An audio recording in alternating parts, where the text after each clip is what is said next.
गर्मियों के दिन थे और शहर की हलचल से दूर एक छोटे से गांव में रहने वाले आर्यन और स्नेहा की प्रेम कहानी की शुरुआत हुई थी। आर्यन एक साधारण किसान था और स्नेहा गांव के स्कूल में शिक्षिका। दोनों की मुलाकात गांव के मेले में हुई थी, जहां स्नेहा ने अपने प्रेम भरे दिल से आर्यन को देखा और वह भी स्नेहा की मासूमियत और सुंदरता पर मोहित हो गया। दोनों के बीच प्रेम का अंकुर धीरे धीरे पनपने लगा। गाँव की हरी भरी वादियों में दोनों रोज शाम को मिलते और अपनी भावनाओं को साझा करते। स्नेहा का सपना था कि वह शहर में एक बड़ा स्कूल खोले और गरीब बच्चों को शिक्षा दे। आर्यन भी उसका सपना पूरा करने के लिए हर संभव प्रयास करता था, लेकिन किस्मत को कुछ और ही मंजूर था। आर्यन का परिवार गरीब था और उनके ऊपर कर्ज का बोझ था। एक दिन आर्यन के पिता अचानक बीमार पड़ गए। उन्हें शहर के बड़े अस्पताल में इलाज की जरूरत थी, जिसके लिए भारी रकम की आवश्यकता थी। आर्यन के पास इतने पैसे नहीं थे, इसलिए उसने अपने खेत को गिरवी रखने का निर्णय लिया। स्नेहा ने आर्यन की परेशानी को समझा और अपने गहने बेचकर उसकी मदद करने की कोशिश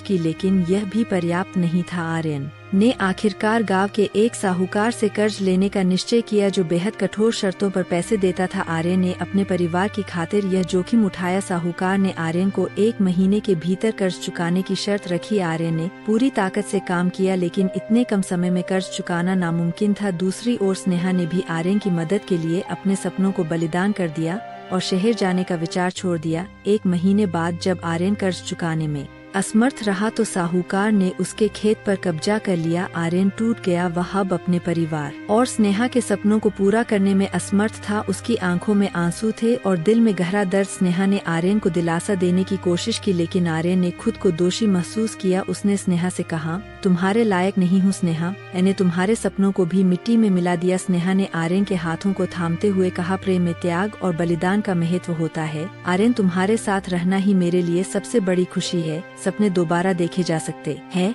लेकिन तुम्हारी खुशी मेरे लिए सब कुछ है। आर्यन के दिल में स्नेहा के लिए सम्मान और भी बढ़ गया, लेकिन वह खुद को माफ नहीं कर पा रहा था। आखिरकार एक रात उसने गांव छोड़ने का निश्चय किया। उसने स्नेहा को एक पत्र लिखा, जिसमें उसने अपनी बेबसी और प्रेम का इजहार किया। उसने लिखा, स्नेहा, तुम्हारे बिना जीना मेरे लिए मुश्किल होगा, लेकिन तुम्हारी जिंदगी में और दर्द नहीं बढ़ाना चाहता। दूर जा रहा हूँ ताकि तुम अपने सपनों को पूरा कर सको। सुबह जब स्नेहा ने वह पत्र पढ़ा तो उसकी आंखों से आंसू बह निकले। उसने आर्यन को ढूंढने की बहुत कोशिश की, लेकिन वह कहीं नहीं मिला। स्नेहा ने अपने दिल में आर्यन की यादें संजो कर रखीं और अपने सपनों को पूरा करने के लिए शहर चली गई। उसने एक स्कूल खोला और गरीब बच्चों को पढ़ाना शुरू किया। स्नेहा ने अपने जीवन को आर्यन की याद में समर्पित कर दिया, लेकिन उसके दिल में हमेशा एक अधूरी मोहब्बत की टीस बनी रही। उसके जीवन की कहानी अधूरी रह गई, पर उसकी मोहब्बत कभी कम नहीं हुई। अधूरी मोहब्बत स्नेहा की कहानी थी, जो प्यार के नाम पर त्याग और बलिदान की मिसाल बन गई।